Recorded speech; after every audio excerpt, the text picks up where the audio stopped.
everyone, menu for today natin guys ay hamonadong chicken. Yung chicken natin guys ay minarinate ko na sa konting asin at paminta. Pansered lang natin ang bawat side ng ating chicken, batch by batch, para hindi siya ma-over yung kawali ng mapuno. Ayan.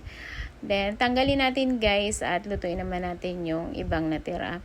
At pag napansered na natin guys lahat yan, dyan na rin tayo magigisa ng ating bawang at laurel, nilagay ko na. At pag nagisa na natin guys, ilagay na natin yung sauce ng ating pineapple tidbits. At nag-add na rin tayo ng soy sauce at ayan yung brown sugar natin.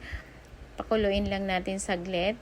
At mag-add tayo ng tubig, pwedeng pineapple juice ulit ang ating i-add. Ayan, then balik na natin yung ating napansered na chicken dyan sa kawali. Lulutuin natin siya. Tatakpan natin yan para maluto yung ating chicken at nag-add ako uli ng pamintang durog.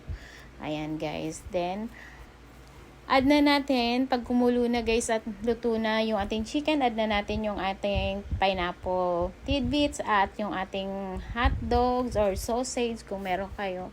At takpan natin ulit para maluto yung hotdog natin.